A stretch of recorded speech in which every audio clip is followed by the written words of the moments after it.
Bom, pessoal, vamos dar sequência, né, à nossa última aula que foi gravada, né? Por último, a gente deu uma pausa, apenas mandei mais um material, mas ainda ficou faltando parte dessa aula, né, sobre o que está colocado dentro do plano diretor, que deve estar colocado dentro do plano diretor, que é sugerido pelo Estatuto das Cidades. Então, nós paramos, né, e iríamos iniciar essa parte sobre o que é chamado de transferência de direito de construir, né? Transferência de direito de construir permite que o proprietário venda ou passe para outra propriedade, né, para outra propriedade dele ou de outro proprietário, o direito de construção que não pode mais exercer no terreno original.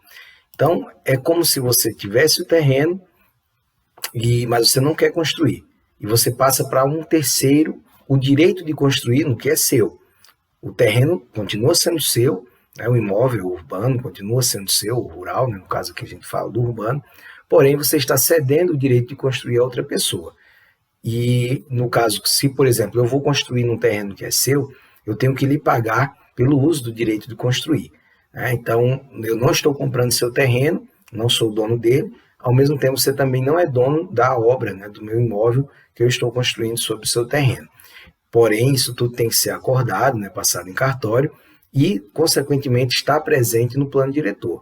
Se no plano diretor municipal não houver, né, essa cláusula sobre transferência de direito de construir, isso não vai ter validade perante a justiça por não estar presente no plano diretor, tá? Então, pode ser usado aqui com o objetivo de preservar imóveis, né, com valores históricos, paisagísticos ou áreas frágeis do ponto de vista ambiental.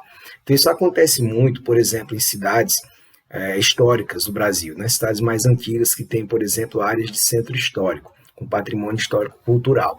Você tem uma casa, um terreno, uma propriedade que pertenceu à sua família no passado, por exemplo, e você não tem condições de mantê-la no seu padrão original, arquitetônico ou de segurança em relação à construção civil.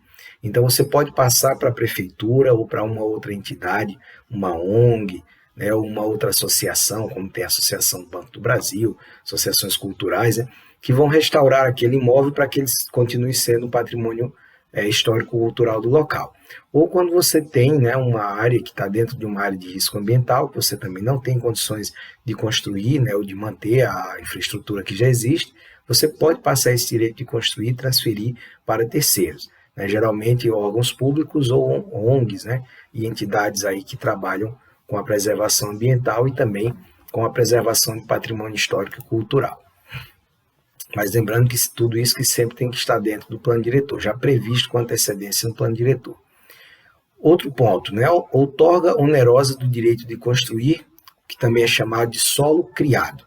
Isso aqui é bem interessante, principalmente nas cidades que passam por um processo de verticalização da paisagem, né, ou seja, as cidades construindo prédios, né, muitos edifícios, e ocupam muito do espaço, sobrecarregam, né, na verdade, um único espaço. Então, a prefeitura estabelece no plano diretor, né, tem que estar no plano diretor, coeficiente básico de utilização dos lotes. E os que quiserem edificar, além do limite, deverão pagar ao poder público por esse direito. Os recursos obtidos podem ser, por exemplo, financiar projetos de regularização fundiária, habitação de interesse social, implantação de equipamentos comunitários, áreas verdes ou preservação do patrimônio histórico.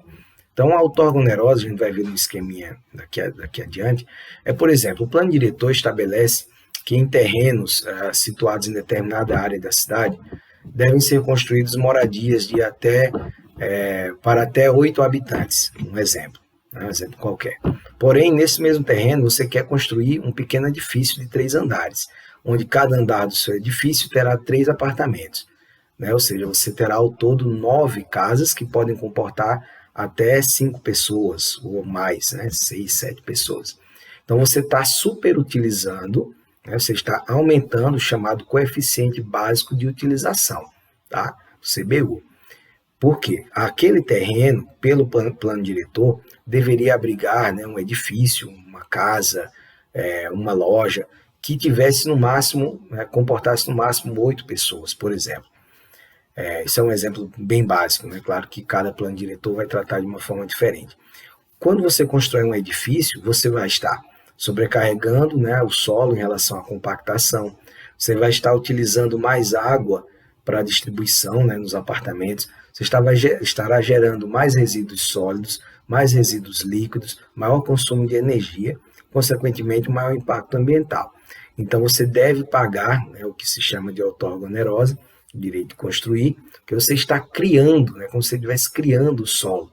Não é que você pode criar solo, né, mas você está pegando um único terreno, que seria para uma moradia, por exemplo, e transformando aquele mesmo espaço num espaço para 9 moradias.